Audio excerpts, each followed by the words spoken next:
এই দলগুলো যারা ইসলামী বললেই তো আপনাকে একজন শরিয়ার কথা আসছে, আপনাকে ক্লিয়ারলি বলতে হবে আপনি আসলে কি চান না চান, কোথায় চান, কোন আইন, শরিয়া বললে কতটুকু চান, কোন আইন চান, কোরআনেরই সব আইন চান কিনা। আমাদের সব কোরআনের আইন আমাদের এখানে নাই, আমরা চুরির জন্য হাত কেটে ফেলি না, আমাদের সুদ হারাম না, কোরআনে স্পষ্টভাবে হারাম বলা আছে কোনটা কোনটা করবেন। এবং আবারও বলছি ইলেকট্রাল প্রসেস থাকবে কিনা এগুলো সব ক্লিয়ার করতে হবে। না, আমাদের এখানে যদি আপনি এইভাবে একটা রাইট উইংকে ডিফাইন করে ফেলেন, তাহলে আপনি এই যে ফ্যানাটিসিজমকে ব্যবহার করে স্যার আপনাকে আরো 5 বছর 10 বছর দেখতে চাই, হ্যাঁ, কিয়ামত পর্যন্ত থাকেন, এই মডেল যে উস্কানো হয়, হ্যাঁ, এবং নির্বাচন আসলে মাফিয়ারা ক্ষমতায় আসবে, ও নিজে যে একটা বড় মাফিয়াটার কোনো খবর নেই তার, ফলে এই যে জনগণকে আন্ডারমাইন করার জন্য সবসময় একটা ফ্যানাটিসিজম। এটা সম্প্রতি একটা সাক্ষাৎকারে মির্জা ফখরুল ইসলাম আলমগীর বলেছেন যে ডানপন্থী রাজনীতির উত্থান তিনি দেখছেন এবং এতে তিনি উদ্বেগ প্রকাশ করেছেন। এখন ডানপন্থী রাজনীতির উত্থান আসলে আশঙ্কার বিষয়। বিজেপি যখন হিন্দুত্ববাদী রাজনীতি করবে, অ্যান্টাই মুসলিম, তখন সেটার একটা রিয়াকশন আমাদের এখানে তৈরি হওয়ার, ভারতেও হতে পারে, আমাদের এখানে তৈরি হওয়ার সম্ভাবনা আছে। এখন ডানপন্থা যদি কনস্টিটিউশনাল ডানপন্থা হয়, দ্যাটস কোয়াইট ওকে, এটা থাকবে, এটা থাকে এবং সে ভোটে আসবে, ভোট থেকে যাবে। কিন্তু আমাদের এখানে এক্সট্রিম যে ডানপন্থা, র্যাডিক্যাল রাইট বা ফার রাইট, সেইটার উত্থানের প্রবণতাও দেখছি আমরা। আমার কাছে ওইটা র্যাদার খুবই অ্যালার্মিং। আর আমি আমাদের যে ট্রেডিশনাল যে কনস্টিটিউশনাল ডানপন্থা, এটা নিয়ে আমার একটা প্রশ্ন আছে, আমি সেই জায়গায় আসবো। তো ওইটা যদি হয়, ওইটা তো 5 আগস্টের পরবর্তী সময়ে যথেষ্ট দেখেছি আমরা, তারা বিভিন্ন ক্ষেত্রে তাদের শোরগোল বেড়েছে। এটা হয়তো আগেই ছিল, কিন্তু শোরগোল বেশি করতে পেরেছে এবং সরকার খুব টাফ ব্যবস্থা নিতে পারে নাই, বহু ক্ষেত্রে তারা এই কাজগুলো করেছে। সো এটা নিশ্চিতভাবে অ্যালার্মিং। এবং আমি একটা জিনিস কথা বলতে চাই, মানে আমরা তো বিচ্ছিন্ন দ্বীপ না, এবং আমরা যদি গ্লোবাল পলিটিক্স এবং জিও পলিটিক্স না বুঝি, আমরা আসলে এই জটিল পৃথিবীর মধ্য দিয়ে যেতে পারবো না। আমি প্রায় এই উদাহরণ দেই, ইরাক ধ্বংস করার জন্য ওয়েপন অফ মাস ডিস্ট্রাকশন লাগে নাই, জাস্ট একটা ন্যারেটিভ তৈরি করে ইরাক ধ্বংস করে দেওয়া গেছে। আর আমাদের তো ন্যারেটিভটা তৈরি করার মতো কিছু সাবস্ট্যান্সিয়াল এভিডেন্স আছে, সাবস্ট্যান্টিভ এভিডেন্স আছে, আপনি এগুলো করতে পারেন। একটা শত্রু দেশ আছে ভারতে ওদের শত সমালোচনা করি না কেন, তাদের সফট পাওয়ার অকল্পনীয় রকম বেশি, গ্লোবাল মিডিয়ার বিরাট একটা অংশ তাদের দখলে আছে, এই ন্যারেটিভ তৈরি করে ফেলবে। সো ঝুঁকি আছে। আমি বলছি না বাংলাদেশে ফার রাইটটা অনেক শক্তিশালী হয়ে গেছে। শেষ করবো এটুকু দিয়ে, সময় বেশি নাই। আমাদের যারা কনস্টিটিউশনাল পলিটিক্স করে, দুটো বড় মানে তুলনামূলকভাবে বড় দলের নাম বলি, জামায়াতে ইসলামী এবং ইসলামী আন্দোলন বাংলাদেশ, তাদেরকে আমাদের একটা গুরুত্বপূর্ণ প্রশ্ন করতে হবে। তারা উভয় শরিয়া আইনের কথা বলেন যদি ক্ষমতায় আসেন। আচ্ছা, আপনি শরিয়া আইন কায়েম করবেন এবং শরিয়া আইন কায়েম করে আপনি ধরুন জনগণকে বললেন আমাকে ভোট দাও, আমি শরিয়া আইন কায়েম করবো, আমি ক্ষমতায় গেলেন, জনগণ আপনাকে ভোট দিয়ে এনেছে, আপনি কি এই ইলেকট্রাল প্রসেস রাখবেন?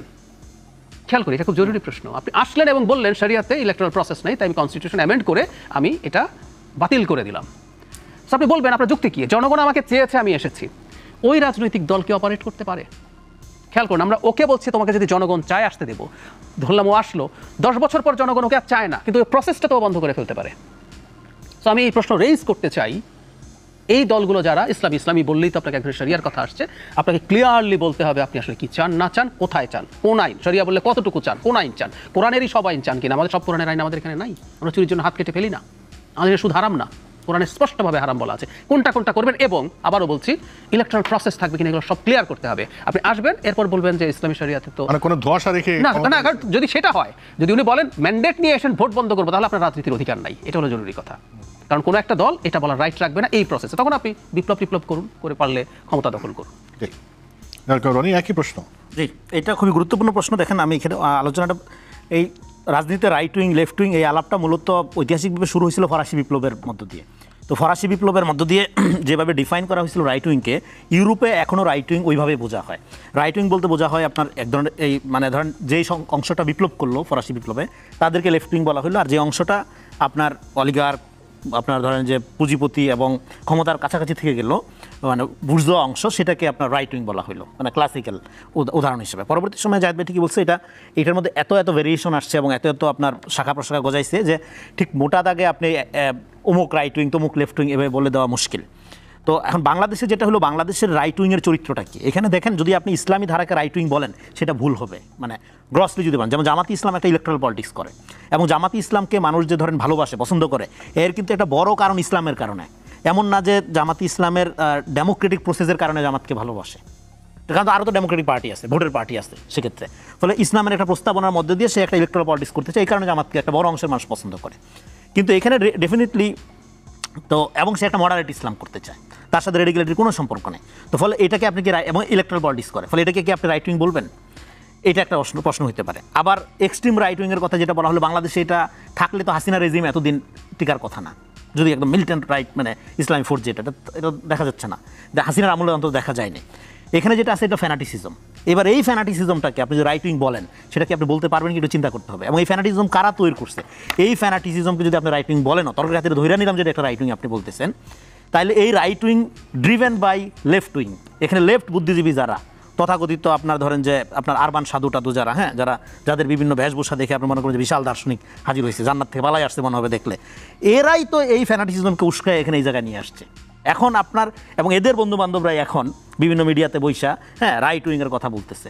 বাংলাদেশে ইউরোপের সেন্সে যেটা ফ্যাসিবাদের সাথে লিঙ্ক, ওইরকম কোনো রাইট উইং নাই, থিওরিটিক্যালি আপনি বলতে পারবেন না। কেননা এইখানে তো হাসিনার আমলে 15 বছর টুপিদারি দেখলে পিটায় মারা হয়েছে, এখানে তো নির্যাতিত ছিল এই অংশটা, এবং এখানে অভ্যুত্থানের মধ্যে দিয়ে হ্যাঁ রাইট উইং শক্তি ছিল, এবং এটা রাইট উইংয়ের অংশগ্রহণ ছিল, অভ্যুত্থান তো কোনো ইডিওলজি ছিল না, রাইট উইংও ছিল এখানে, কিন্তু কোন অর্থে ছিল? এখানকার রাইট উইং তো ভাই 15 বছরের ভোটাধিকার, গণতান্ত্রিক অধিকার, তার মানবিক অধিকার, রাইটসের জন্য আন্দোলন করতেছে। ফলে ইউরোপে যেরকম রাইট উইং বলতেই একটা ফ্যাসিস্টিক আপনার ক্ষমতা কাঠামোর সাথে সংযুক্ত একটা ফোর্সকে বোঝানো হয়, বাংলাদেশের রাইট উইং তো মেইন স্ট্রিমই না, ওর তো কোনো অধিকারই ছিল না, তো তৃতীয় শ্রেণীর নাগরিক আকারে ছিল এখানে, হ্যাঁ। তো ফলে সেদিক থেকে আমি শেষ করি, এই জন্য আমাদের এখানে যদি আপনি এইভাবে একটা রাইট উইংকে ডিফাইন করে ফেলেন, তাহলে আপনি এই যে ফ্যানাটিসিজমকে ব্যবহার করে স্যার আপনাকে আরও 5 বছর 10 বছর দেখতে চাই, হ্যাঁ, কিয়ামত পর্যন্ত থাকেন, এই মডেল যে উস্কানো হয়, হ্যাঁ, এবং নির্বাচন আসলে মাফিয়ারা ক্ষমতায় আসবে, ও নিজে যে একটা বড় মাফিয়া, এটার কোনো খবর নাই তার। ফলে এই যে জনগণকে আন্ডারমাইন করার জন্য সবসময় একটা ফ্যানাটিসিজম, একটা হুজুকেপনা উস্কায়া দিয়ে এখানে যে রাজনীতিটা করা হয় এবং ক্ষমতাটা ক্যাপচার্ড বাই এলিট রেখে দেওয়া হয়, সেই প্রক্রিয়াকে আমাদের হাত দিতে হবে এখানে। এই জন্য আমরা বলছি অভ্যুত্থানের পরে রাজনীতিটা কী হবে, অভ্যুত্থানের পর ডেফিনেটলি রাইট উইং থাকবে, ডেফিনেটলি লেফট উইং থাকবে, কিন্তু সেটা থাকবে সমাজে। ইভেন গণতন্ত্রকে আপনি যদি একটা ইডিওলজি আকারে চর্চা করেন, ইট বিকাম ফ্যাসিস্ট, ইট বিকাম ফ্যাসিজম। হাসিনা একবারও তো বলে নাই আমি ফ্যাসিস্ট, সবচেয়ে বেশি গণতন্ত্রের কথা বলছে। ফলে এই জন্য আমরা বলছি রাষ্ট্র হবে ভ্যালু বেসড, ইডিওলজি থাকবে সমাজে।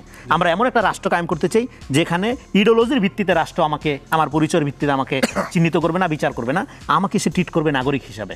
এই জন্য আজকে আমরা যদি হরে ধরে রাইট উইংয়ের কথা এইভাবে বলি, তাহলে আমাদের বুঝতে হবে যে আমাদের এই সমাজে যে একটা ফেথ ফ্রিডম ভিত্তিক রাষ্ট্র আপনার লাগবে। টুপিদারির কারণে আপনি কাউকে অসম্মানিত করতে পারেন। আবার কেউ ধরেন আপনার রবীন্দ্রসঙ্গীত করতে চায়, বা ধরেন তার যে তথাকথিত ট্রাইবাল বাঙালি সংস্কৃতি করে একটা ট্রাইব, পাহাড়ি একটা ট্রাইব, অন্য একটা ট্রাইব, এই ধরনের বিভিন্ন ট্রাইবের সংস্কৃতিও আপনার থাকতে হবে, তাদের অধিকারও থাকতে হবে, কিন্তু আপনি কোনোটার সুপ্রিমেসি চর্চা করার সুযোগ, রেইনবো নেশন, রেইনবো নেশন আপনার এটা হলো যে এটাকে বলে ভ্যালুস প্লুরালিটি।